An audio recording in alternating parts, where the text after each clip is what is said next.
You're listening to Pointing Pointers, the Point to Point podcast.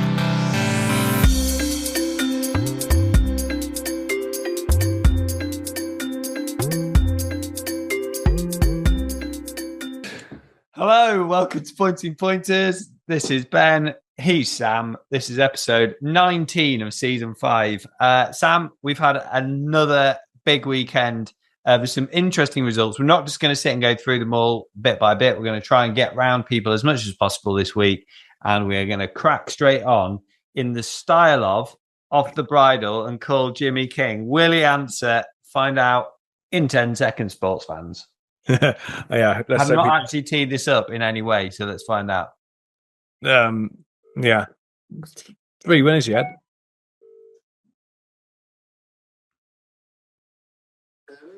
James King. You're live. You're live on Pointing Pointers. We're doing what they do on Off the Bridle. We just thought we'd call you and put you on loudspeaker and hope that you answered, and you did. Yeah. You're like this week's Nicky Henderson. Oh, yeah, probably not half as interesting. Well, what is making it slightly more interesting at the same time is that Tristan Durrell is in the Tristan Durrell isn't in the background at Sam's house, but Fergus Gillard is. And Tristan rides more horses than Fergus, so it's fine. Yeah, and more winners. And he's just been putting a sponge behind Sam's head, so that's a twist that we didn't expect. But James, you have won today on Linley King. You've had one dart, one winner at the weekend on 2 occasions, and then got the job done really nicely on Linley King today. It's one of those races where you watch it back and you think, well, of course Linley King was going to win, but it wasn't particularly well fancied in the betting. What did you make of that? He was obviously a horse with a lot of back class. When actually first novice chasing for Ollie, they thought he was going to be one of the top novices of the of his novice chasing division that year, but sadly sustained a couple of little setbacks and injuries like they all do. And here we are today, probably 2 or 3 years down the line, and then a different set of colours. But no, it's great to get the call up and be able to ride him. And it was an absolute pleasure today. What has he liked? And hopefully, fingers crossed, all okay in the morning. But he might have some loftier targets maybe later in the season. But he's definitely better than the run of the mill 100 chase today. So very good. Yeah, it's really exciting. I mean, there's some good horses in that race, and obviously Percussion did what he does and pulled like a train, and Willy Wonga had every chance. But yeah, you just it looked like you did that relatively easy. Like you say, he's not been easy to train, but when afterwards they said it was in the colours of Camilla Murphy and trained by Ollie Murphy, ridden by James King, you sort of kicked yourself and thought, well, that was pretty obvious. But yeah, you've done it really nicely, and presumably you might think about Aintree. Just have to see how he comes along. But obviously there might be sort of something like maybe on the agenda, but like I said, he'd struggled to qualify now. When they getting him out before the 18th, he's obviously got to qualify before the 18th of March, isn't he? I'm not sure on the qualifying criteria, but I'm sure Ollie's well aware.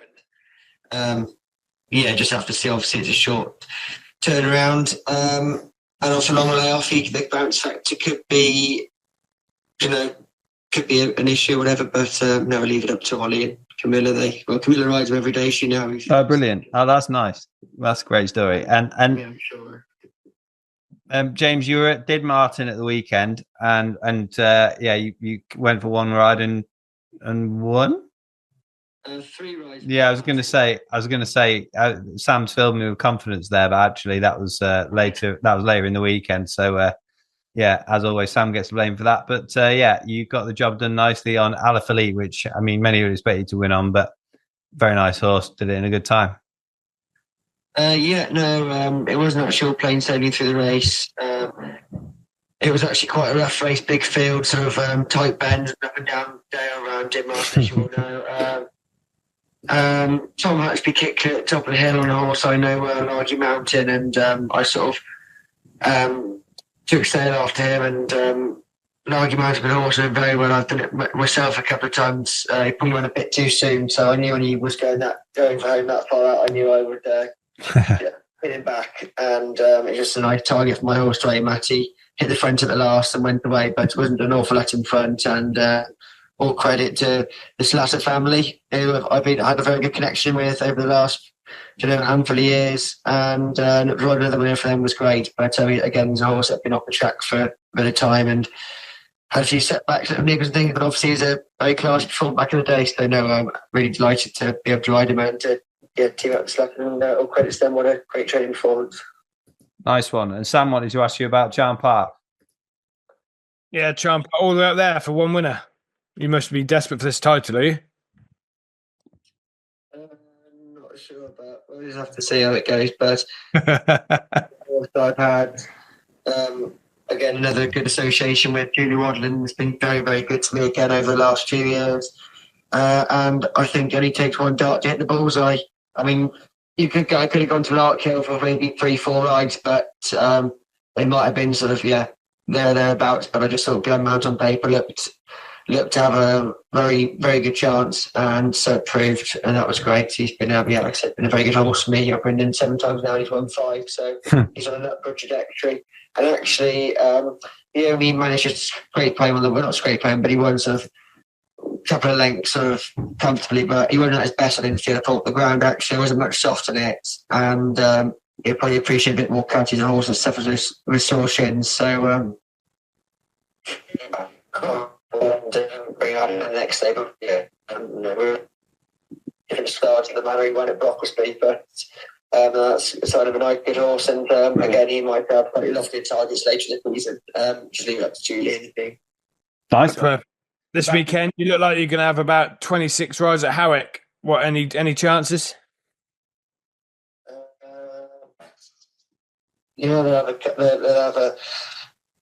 have got probably 4 or 5 very nice rides, and they're sorting for anything else in the race. So we should just see.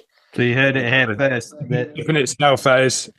Like horse start machines, and they might not all turn up. And obviously, there's a lot of horses coming to the bridge between now and Saturday. So anything can happen in the world of horses. Very diplomatic answer, James, but we look forward to the 5-timer. Thanks for joining us live, and we'll catch up with you soon, mate. Well done. Thank you, lads. Cheers. So there we go. That didn't go too bad, did it? No, could have gone a lot worse. I'm glad he didn't just pick up and swear at me or something. Could have happened, Sam. Could have happened. So we move on. Larkhill, Amber Jackson Fennell trained the winner of the first division of the flat race, and has got some pretty lofty targets for the horse.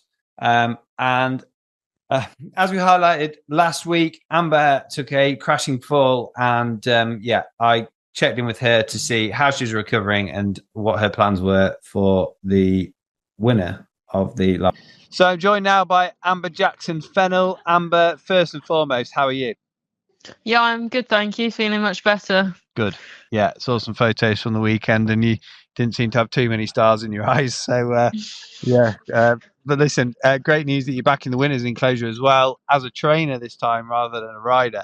But by the looks of it, I mean, 8 lengths, ease down, made all. There's a lot to like about the way that a match made in heaven did it at Larkhill.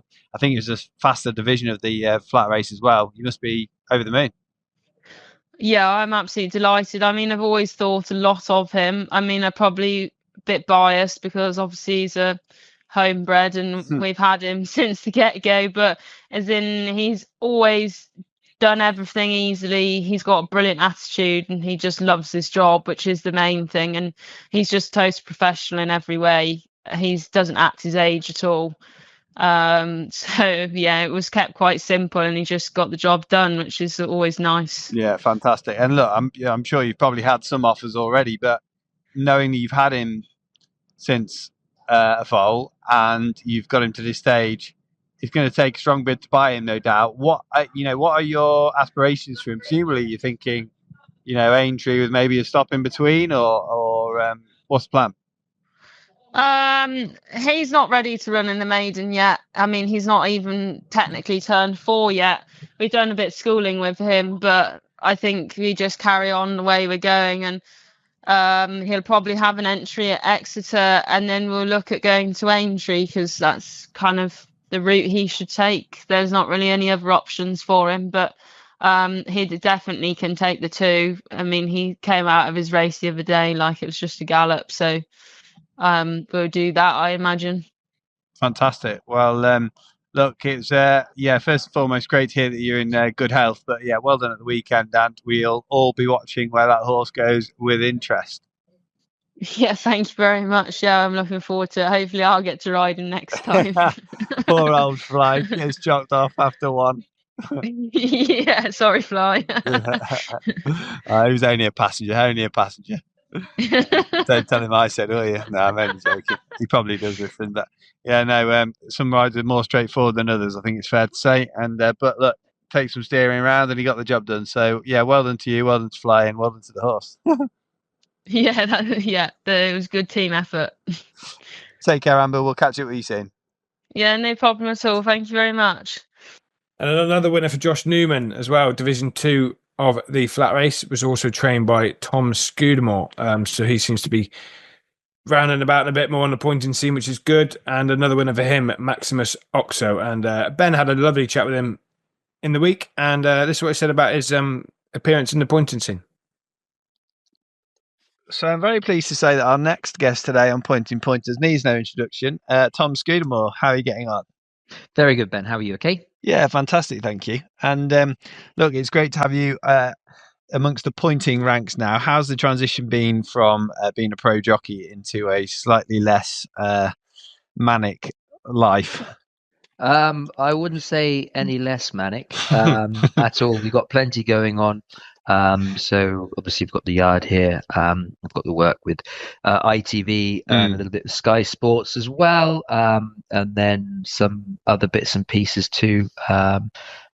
So it's part of a people's board on the BHA sort of initiative from there, and a few other bits and pieces here as well. So it's pretty hectic. We keep busy. So I was going to say, so alongside that and a family and some sport and all the rest of it, you're probably actually busier, aren't you? But I know what real life really is. I was pampered as a jockey. Although when you're lying the wrong side of an open ditch, it didn't feel that way. But no, of course. And I suppose, as everyone probably expected you to do, you've transitioned seamlessly into doing all those things simultaneously. And I've got on the score sheet with some pointers already. And I just thought we should touch on Maximus Oxo at the weekend, winning one of the divisions of the Larkhill Flat Race.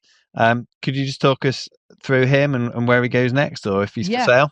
Absolutely. Look, he's for sale. As everybody else at this time of the year. So we had 2 runners over the weekend. We had Maximus Oxo, who won very impressively at Larkhill, and then we had Walk on Oxo, who was second in what is usually the best maiden of the year up at Charm Park. So it was a really good weekend.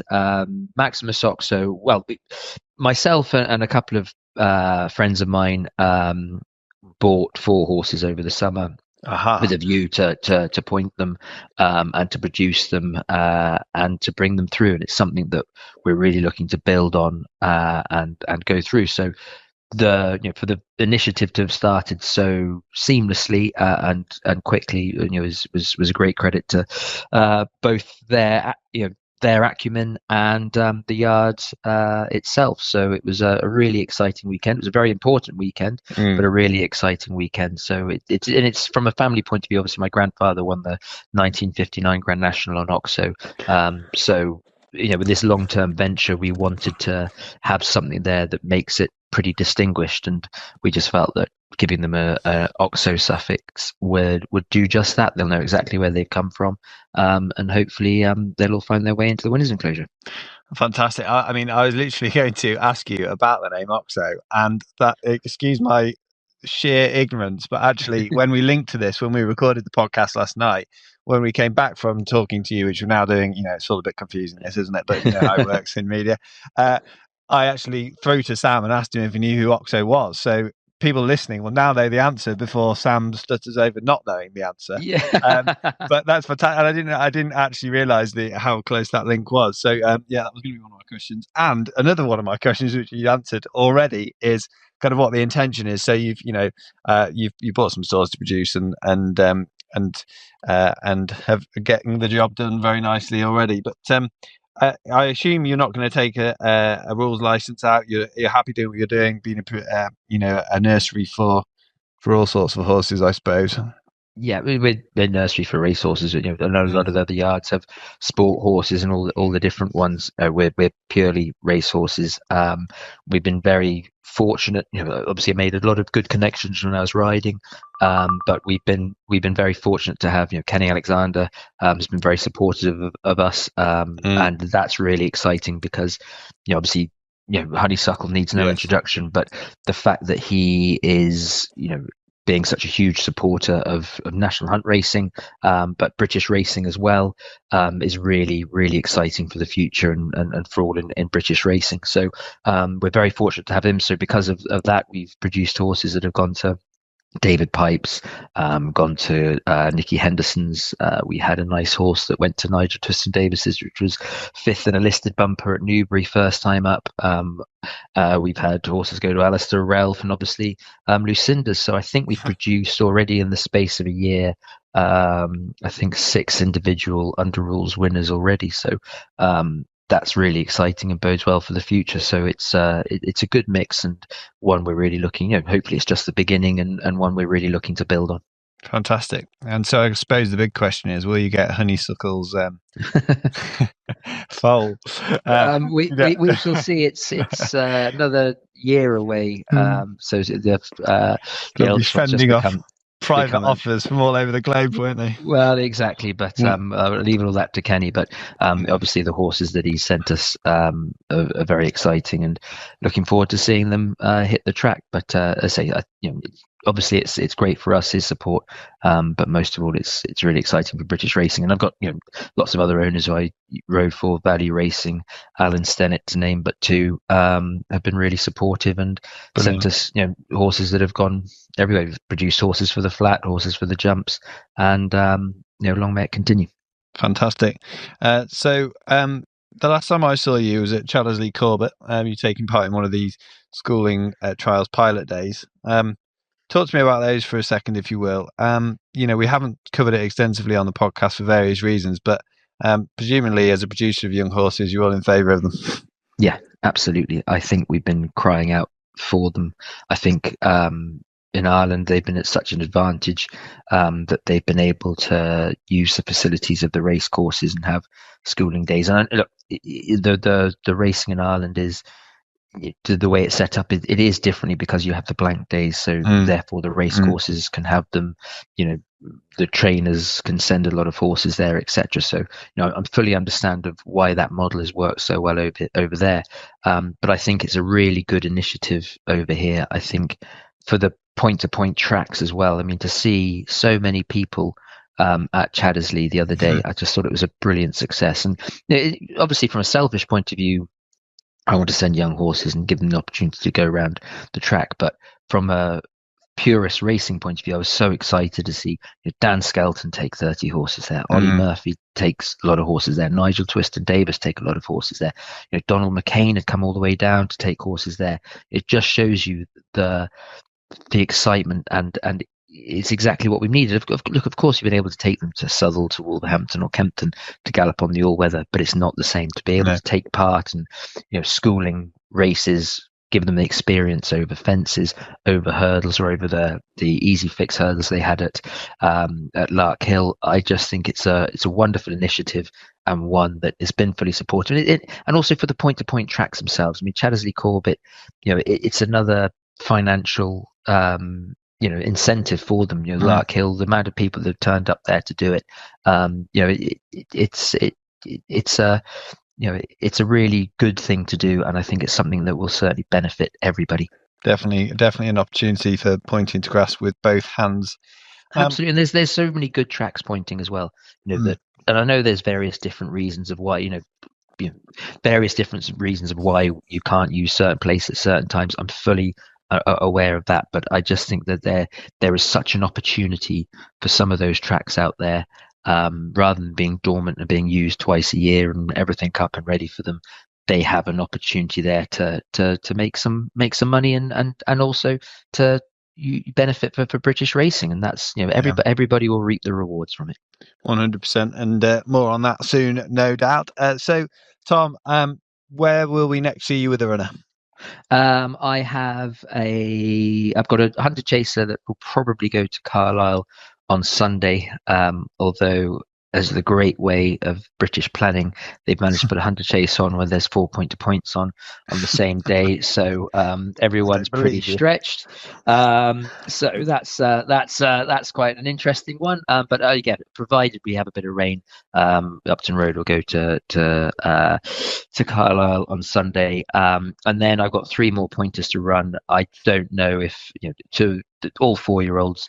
One disappointed the first time he pulled up, but he's a nice horse, which is owned by some good West Country boys, plus a couple of England internationals and Johnny Hill and Ellis Genge. So that's great. Unfortunately, disappointed first time around Garthorpe, but he will hopefully bounce back from that. And then I got a couple of other 4-year-olds, whether they make it to the track this year, but I might wait with them until the autumn, but let's see. And then of the ones that we run, I say obviously they're both for sale at the moment, but with Maximus Oxo tentatively, if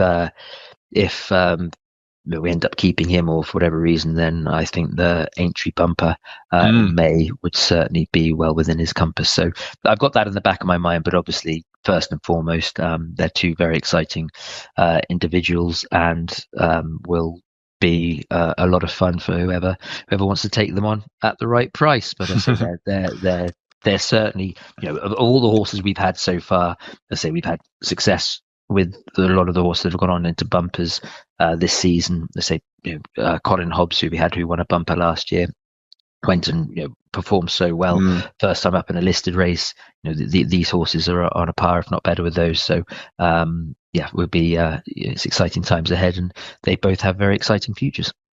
Well, you heard it here first, folks. Get your checkbooks out. And Tom, look, I won't keep you anymore, but really appreciate your time today, and we'll hopefully have you back on again soon.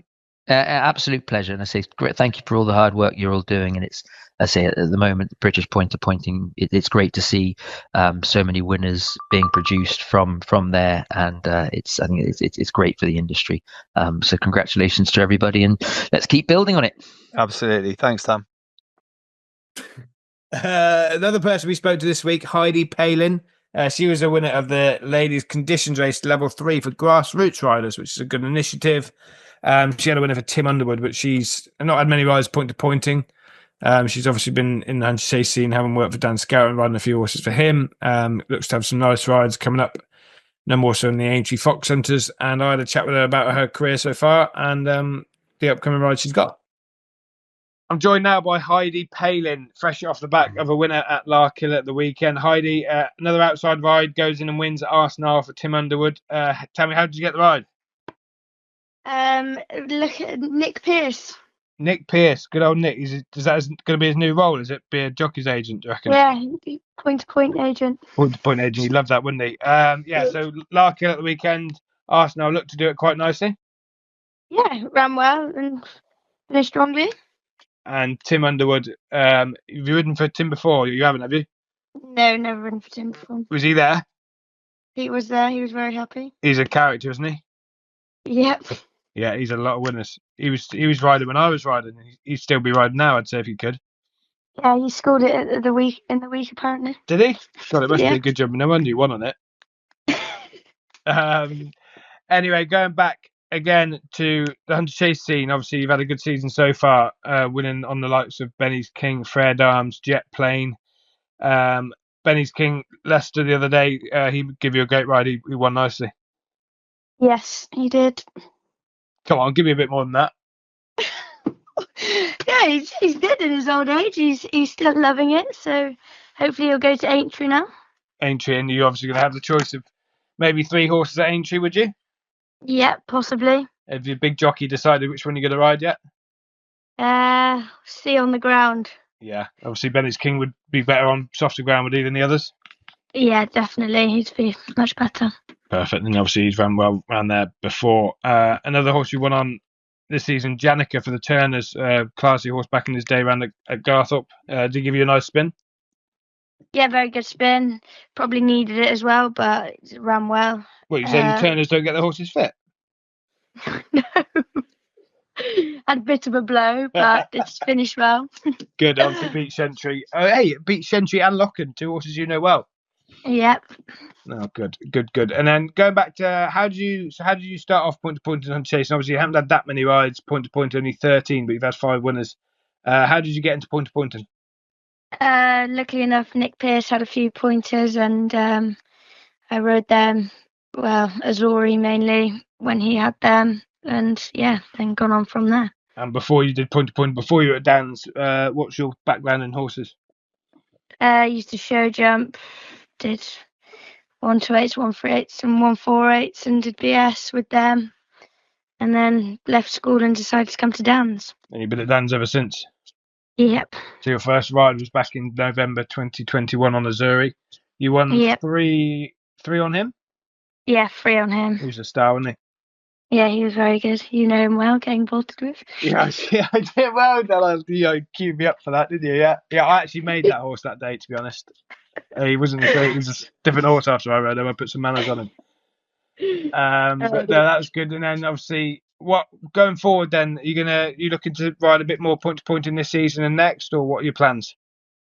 Yeah, hopefully, and try to get more experience and more rides, and hopefully improve. You're improving beyond the rate of knots, I would say. Not trying to big you up too much, but would you ever want to go professional or? Yeah, I'd like to in the long run, but I'd make sure I had the support in that. But Dan and that I did, so hopefully, fingers crossed. Perfect. And do you have a jockey coach?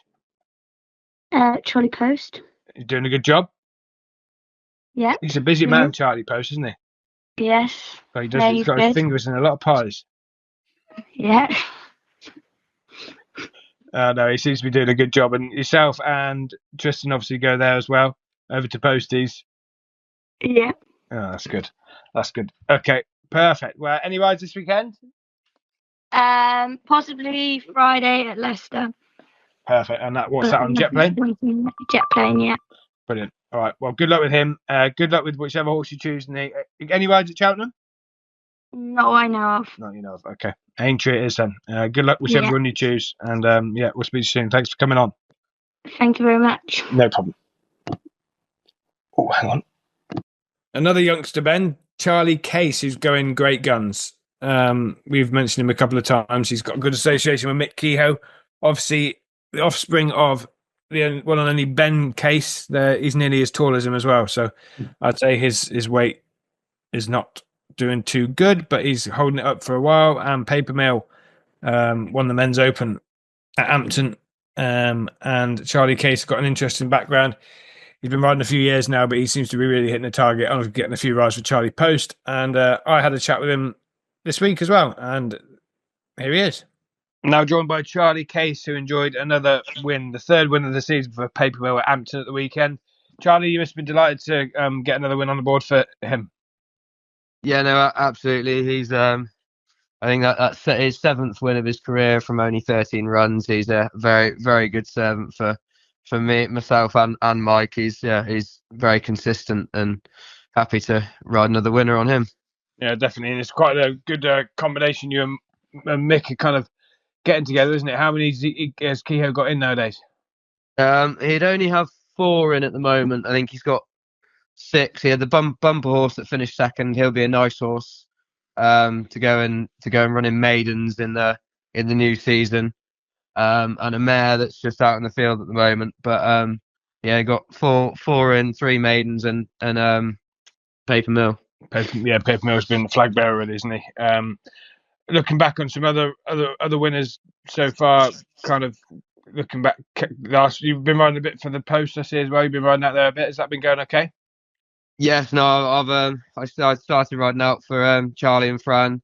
Was it probably 2 years ago now? And I've been Zach took a nasty fall last year, and I filled in and was lucky enough to ride a few winners for them. Oh, good, perfect, brilliant. And then obviously you've got the yard at home. How many pointers do you have at home? I've only got my own one that I do myself, Kilbrew Boy. He's been another very good servant for me. I had my first ever winner under rules on him, and he's 12-year-old now. I think I've won 3 on him, and he's barely ever out the first 4. I was just looking at his form actually. Yeah, it doesn't look like he's been at the first 4. And during the week, what's the day job? Do you work for your old man, or how does it work? So on a Monday morning, I'll go into Charlie and Fran's, and Wednesdays I'll go into Mike's, and then the rest of the week I'm at home or at lunchtimes. You know, I might ride out for whoever really wants me. There are quite a few people come to the gallops, and I ride out and do stuff for them at lunchtimes. Oh, brilliant, perfect. And what do you want to? What's the future for Charlie Case? What do you want to go and do? Do you want to be trading like you do your dad, or? I don't think I'll train. No. Of course, it's as anyone with less than about 50 horses, it's a struggle to break even, isn't it? Really? Yeah. I absolutely love what I do, and I will try and do it for as long as I can. But no, I got myself a degree in real estate, and I'd say once I can no longer do the weight, I'll probably go and move into that. Oh, that's quite posh, Charlie. And no one would believe I've got half a brain. Yeah, I was just about to say that. You've actually shocked me there. I'm shocked, but no, fair play. How's the weight? Is the weight good? Yeah, no, the weight's all right at the moment. I mean, I probably couldn't do any lighter than 11 stone anymore. Last season, I think I did a 10.7 and a 10.10.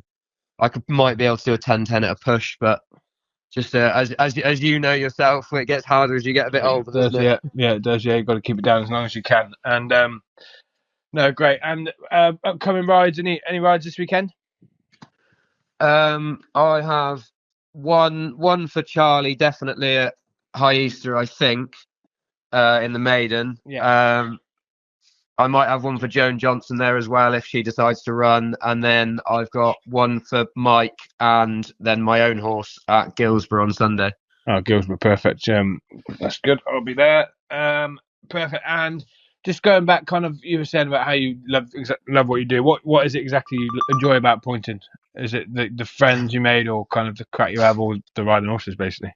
Yeah, the riding horses, but no, I've made some very, very good friends along the way as well. I mean, Zach Faker would be especially one of those, and we get on very well. Obviously, both ride for Charlie and Fran, and lift share. We go most places together, and it's good fun, and yeah, yourself, it's a feeling you don't get in any other sport doing this job. No, you can't. No, never a dull moment with Boy Baker. No, absolutely not. Absolutely not. Good. Well, good luck at the weekend. Thanks for coming on. Well done with Paper Mill, and keep it up. All right. Thank you very much. Cheers, mate. We are covering some miles this week, Sam, aren't we? We are covering some miles. And one thing that, actually, I spoke to a couple of people this week about this very thing, but just as it happens, these grassroots riders races are great, aren't they? And a great initiative. And someone who hasn't hit the target very often recently, but is much deserving of doing so, puts a lot into the game and absolutely loves it. Finishes his hunting season, then sort of climbs back aboard and starts riding a few pointing and, of course, in hunter chases, as we saw today. Dan Cherriman won on Galileo Silver, trained by Rhiannon Lodge. So I caught up with Dan to see how he's getting on and what his hopes were for the rest of the season. Daniel Cherriman, how are you? I'm very well, thank you, Ben. How are you? Good, thank you. It's been a while since we've had you on, and it's that kind of a rhythm for you, isn't it? Where you do your season's hunting, and then we start seeing you on a race course, and then it all comes with a flurry, and you've had a winner. Yeah, I have. Yeah, great start. I managed to sneak out a couple of times and have 2 or 3 rides for this weekend just gone. But we had our last day's hunting on Saturday, so we've had a real busy hunting season. We've done nearly 100 days hunting this season. So, wow. But yeah, the pointing starts in earnest now. So it's quite nice to have a break from one and hopefully kick on with the other. Fantastic. So you got off the mark with Galileo Silver in the conditions race at Hampton. Tell us a little bit about him, if you would. Yes, he's owned by a lovely lady that's got connections with the South Shropshire Hunt, well, and the North Shropshire Hunt and the Shropshire Beagles, actually. A lady called Elaine de Quincy. She bought him from Doncaster 2 years ago. He was part of Di Walter's dispersal sale, and she bought him. She has him trained locally in the South Shropshire country up on the Long Mountain, which is just as it sounds. It's a sort of upland sheep farm in the middle of nowhere. But he got fit to run. He started getting fit last season, and then he had a bit of an injury and had to have some box rest. And then he started all over again from scratch, sort of in the new year. And he just about got fit enough to have a run right at the end of May. He was sort of 80% fit, but just to give the owner a nice day out, having been so patient. So he had one run at Chaddesley last year, was second in a small field men's, and then that was his third run this season, and he seemed to really love it at Ampton. He put his best foot forward and went and won. And an outside ride for you, Dan. Yeah, exactly. Yeah. It doesn't go unnoticed. I did realise it wasn't one that you owned yourself. And look, is that surely you must you'd be more than happy to ride for other people if the opportunities are outright, I assume. Yeah. Absolutely. I do. I have a bit of a ring round, and I've managed to pick up a few each season. I'd say probably 50% outside rides, maybe slightly more now. I've only got two. I've got sort of interest or shares in two this year of my own.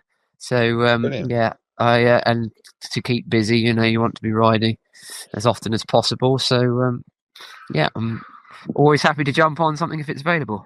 Good stuff. And I was most impressed watching you ride percussion round Southwell yesterday. I couldn't believe you were still holding on to him after two circuits, to be honest. I'd have been bolted with after the third.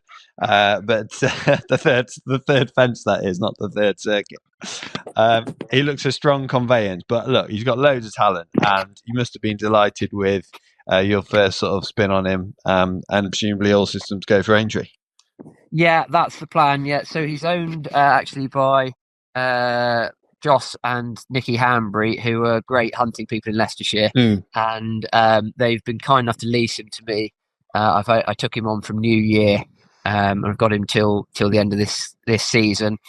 He's run really creditably round Aintree in the Beecher and the Grand Sefton. He's had 5 runs over the Aintree fences, and always seems to run better. He's like me. He's getting a little bit older, but seems to get a particular buzz over the national fences. So we're hopefully a good team. So that's really the aim. He wasn't quite qualified when I took him on, but he got his qualification stamped at Ludlow. You employed the services of Joe Wright to make sure you got the job done for you. Well, I would have loved to have ridden him myself. He was entered at Hereford, and I would have ridden him at Hereford, and that was abandoned. And then we were looking through, and there was Foss Lass and Leicester and whatever else it was, and the ground was heavy and this, that, and the other. And I said to Laura initially, we can't. Ludlow's no good because I'm hunting on that Wednesday. And then I said, well, actually, the primary target of the whole operation is to have a ride at Aintree. So actually, let's not put the pressure on ourselves. Let's get him qualified. Joe rode him at Ludlow in Hunt Chase last year, gave him a great ride and was second, and that was the first half of his qualification. So we thought, well, if he's going back to Ludlow, Laura knows Joe well. I actually don't know Joe very well, but he gave him a great ride, got the job done. He was third, but it was a really exciting finish. They all finished in a cluster, so that stamped that. So really, the Southwell run was just for me to get to know him.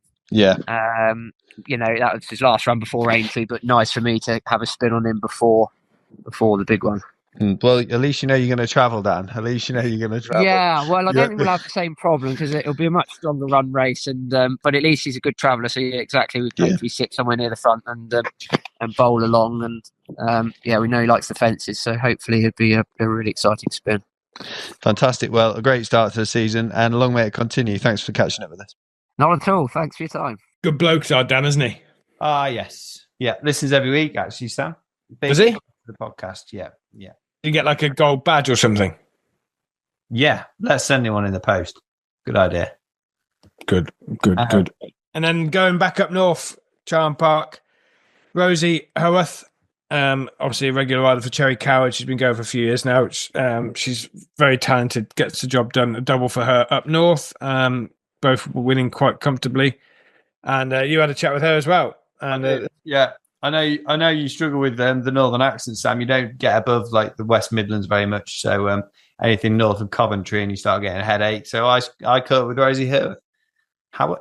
Rosie Howarth? It's not the Rosie Howarth. And this is what she had to say. So I am now joined by Rosie Howarth. Rosie, you've had a fantastic weekend, and I thought it was worth having a catch up with you as things continue to go well for you up north. We were at Charm Park at the weekend, and your first winner came on Ballydonna Boy, who I think it's fair to say has been a bit of a superstar for you, hasn't he? Yeah, he has been a superstar for me. Now on him eight races, I think. Something like that. Yeah, we'll go with that. Yeah, he, I know him inside out. He's been brilliant. He's so straightforward.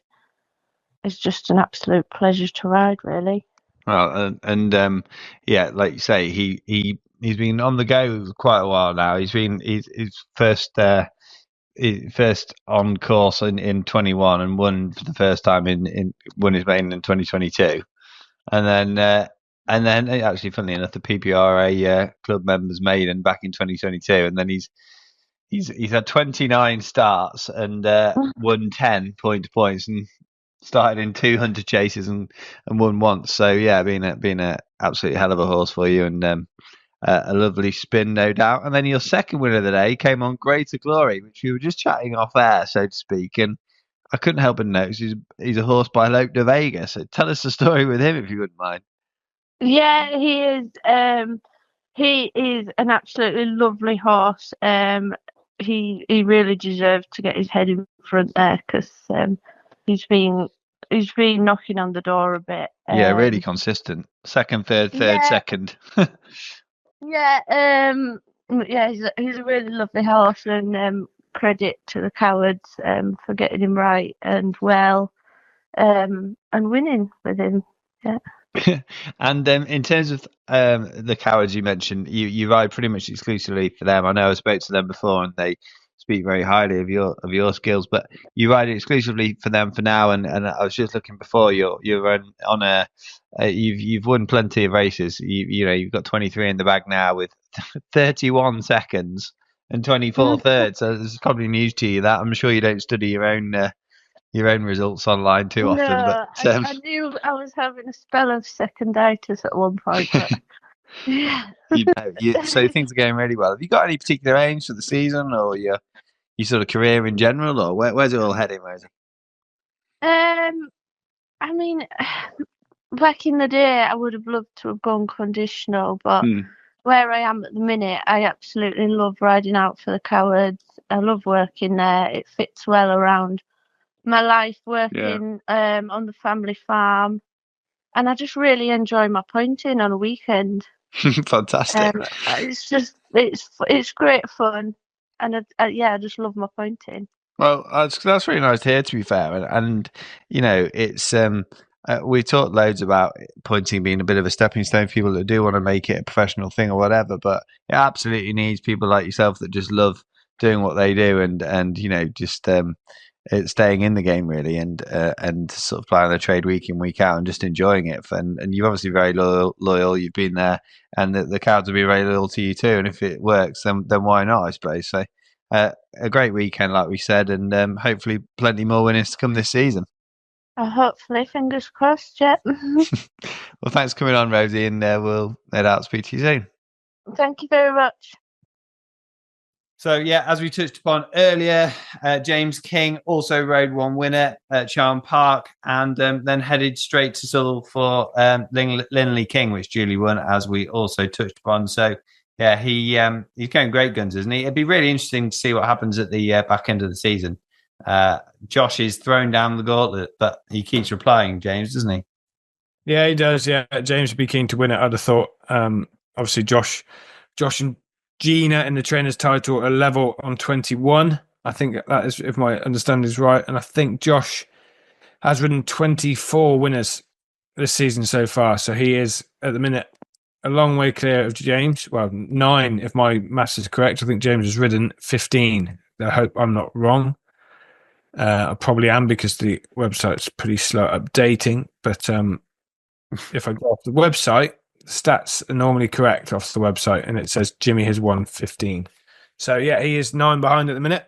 So he's got his work cut out, and that's probably why he's going up and riding winners at Charm Park and stuff. So, yeah, it'll be a good contest towards the end, I think. Them two are going to knuckle it out at the end. But, yeah, the trainers' title's exciting as well. Both of them, Gina and Josh, on 21.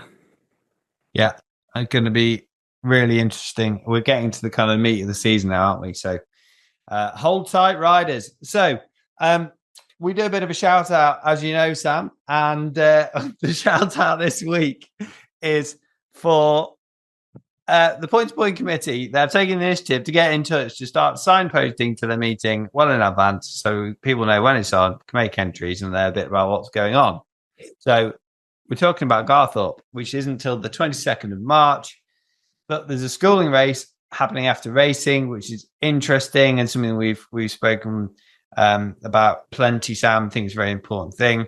They're just doing the one after racing, but it'll be a good opportunity for plenty. And they're also doing a silent auction. Good idea. And you spoke to Jim Culloty, clerk of the course, didn't you? About his meeting coming up? I did. And here's what he had to say. So joined now by the Garthorpe clerk of the course, Jim Culloty. Jim, how are you getting on? Very well, Ben. How are you? Yeah, fine, thank you. So you've already had 2 meetings that have gone really well at Garthorpe. How's the ground holding up?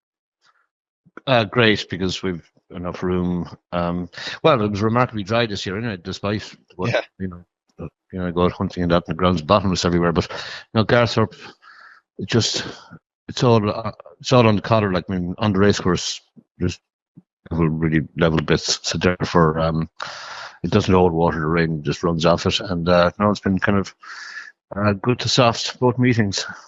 Oh, fantastic! And you expect it to be similar on the 22nd? What's the forecast saying? I imagine if I walked it today now, I'd say nearly good ground. Yeah. But obviously this dry spell isn't going to last.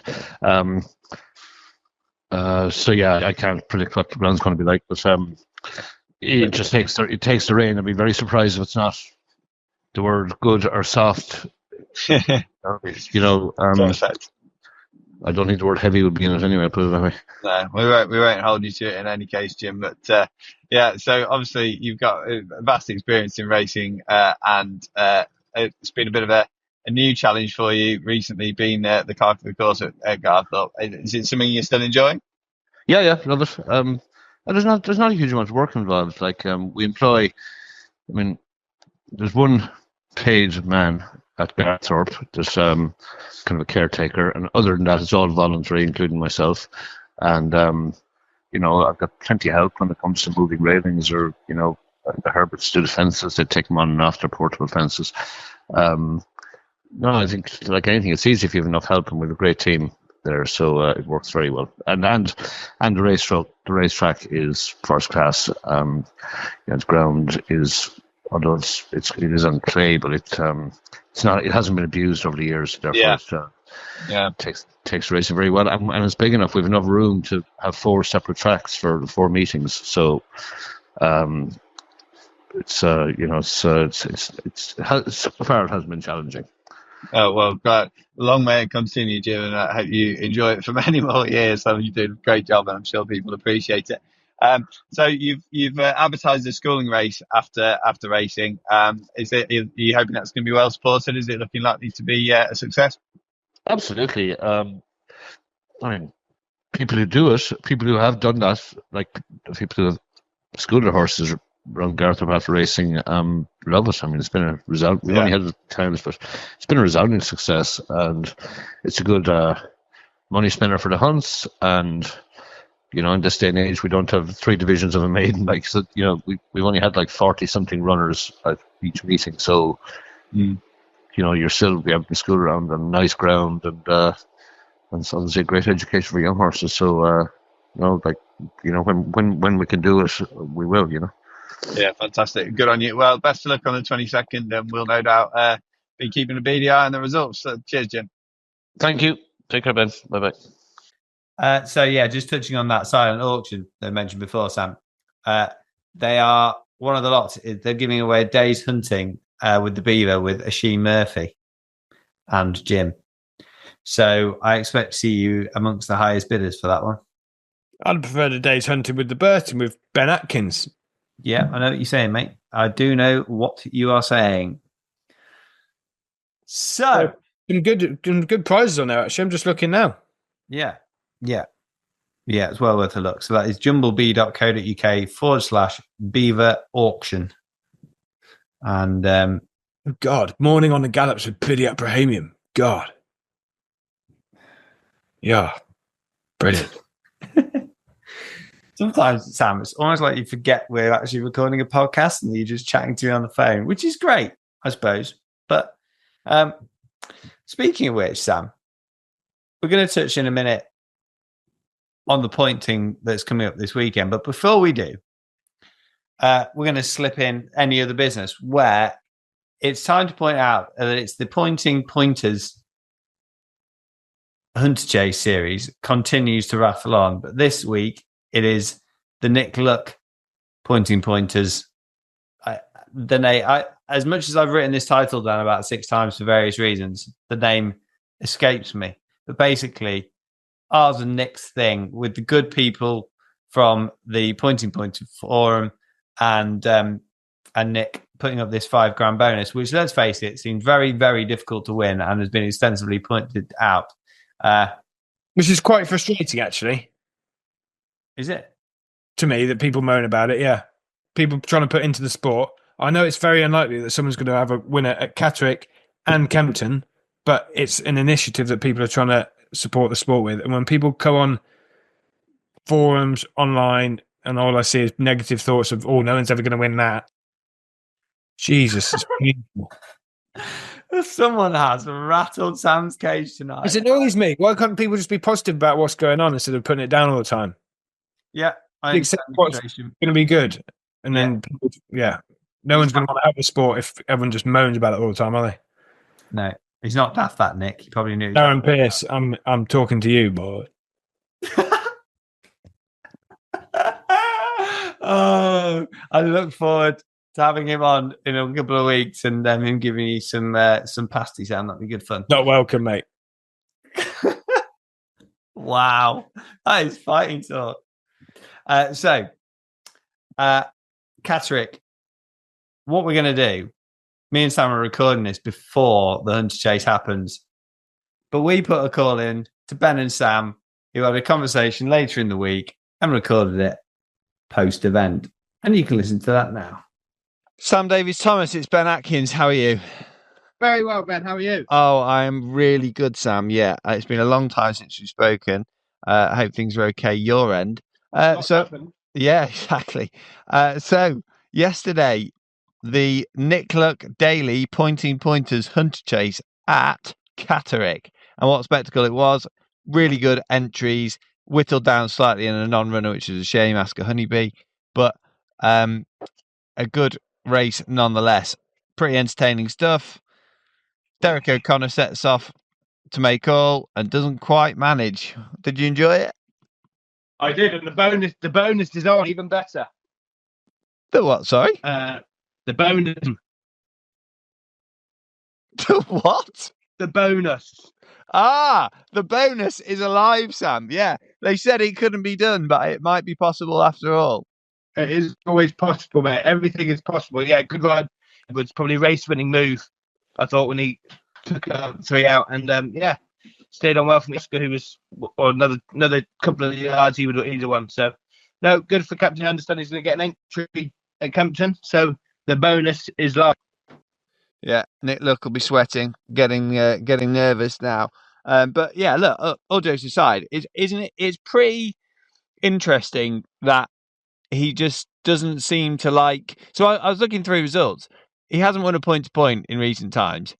Pulled up twice, and I thought, it must be the ground. He just likes the good ground. But then he's won on soft around Ludlow, so I couldn't quite weigh it up really. But I mean, fantastic training performance from Fred Timmis. Hugh's very good jockey, isn't he? He's doing well. Yeah, he's doing good. Sam, your signal's terrible.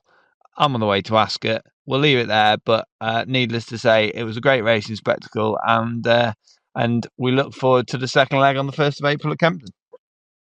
Indeed, we do. We've got the Fox Hunters Mind, and we got the Sales, haven't we? Oh, they've got loads to look forward to in between, yeah. And the winner of the Charm Park Maiden heads to Sales, I understand, at Cheltenham. Karaki the tie, March so for Tom Scudamore, so I think March Knox is also going to try and head to the Sales. But yeah, Karaki the tie horse, a race that Dale Peters won with Miami Magic last year, and that horse has gone on to do big things. Gelded by Corcorico, so exciting that he's got into the Sales next week, and we wish Dale all the best. I know he highly rates this horse, so it'd be interesting to see what this horse can make. Yeah, and to be honest, he's not often wrong, is he? When he fancies one, No. good judge of an animal. So yeah, well pointed out, Sam. Thanks for that. We've been all over the shop this week, it's fair to say, but hopefully people are knocking some sort of value out of this podcast. I'll speak to you later, my friend. Goodbye, sir. Let's wrap things up, Sam. Where are we this weekend, my friend? Howick, Forest off and High Easter on Saturday. High Easter, one of my favourite point courses up in East Anglia. Good track up there. And obviously rearrange Howick, where Jimmy King's going to have a 5-timer. And then Sunday we go to Charlton Hawthorn, Guilsborough and Bang On D. I will be going myself to Guilsborough. And it looks like they're showing the England rugby match on at 3:00 in the beer tent as well, so even better. Oh, wow. See you there? You will not, Sam. It's my final day of the season hunting, so I'll be doing that. And then you will be seeing me on a point course near you.